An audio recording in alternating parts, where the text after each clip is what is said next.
যে আশাটা নিয়ে আমাকে এই দেশে এনেছেন আর এতটা সম্মান এতটা ভালোবাসা দিচ্ছেন, আমি যেন তার মর্যাদা রাখতে পারি। আপনারা 10-12 বছর ধরে আমাকে পাখি হিসেবে চেনেন, আমি চাইবো যেন আপনারা আমাকে চামেলি হিসেবে চেনেন। এর থেকে ভালো অভিষেক তো আর হতে পারে না। মানে আমি এত গুলো ক্যামেরা, এতগুলো মুখ, এত মানুষ আর এত মানুষের মুখে যে হাসিটা দেখতে পাচ্ছি, এটা আমার কাছে অনেক অনেক বড় পাওনা।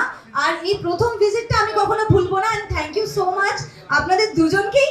Thank you so much Iqbal ভাই, thank you so much Jahan ভাই, থ্যাংক ইউ। সো আমার এই প্রথমবার আশাটাকে এতটা স্পেশাল করে দেওয়ার জন্য অনেক অনেক অনেক অনেক ধন্যবাদ। আমি যেন নতুন পরিচয় একটা পাই আপনাদের সবার ভালোবাসা দিয়ে, আর এই ছবিটা দিয়ে যেন আমি একটা নতুন পরিচয় পাই, সেটা আমার কাছে একটা বড় ধাপ হবে।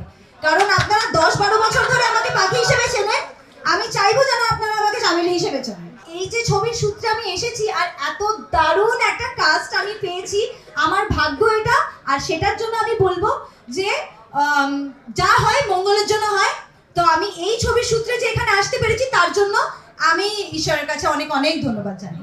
আমি এটাই চাইবো যে যে ভালোবাসা এবং আন্তরিকতা দিয়ে আমরা শুরু করেছি এই জার্নিটা, সেটা যেন আরো আরো আরো অনেক ভালো হয়। আর আপনারা যে আশাটা নিয়ে আমাকে এই দেশে এনেছেন আর এতটা সম্মান এতটা ভালোবাসা দিচ্ছেন, আমি যেন তার মর্যাদা রাখতে পারি। অনেক অনেক অনেক অনেক আপ্লুত, থ্যাংক ইউ সো মাচ। অনেক ভালো হবে এই ছবিটা, কারণ এতটা পজিটিভিটি দিয়ে, এতটা ভালো এনার্জি দিয়ে আমরা শুরু করছি। এর থেকে ভালো আর কি হতে পারে। আপনাদের সবার শুভেচ্ছা এবং ভালোবাসা দিয়ে শুরু হচ্ছে, আর সবার এত আশীর্বাদ পাচ্ছি, এটা ভালো হবেই হবে।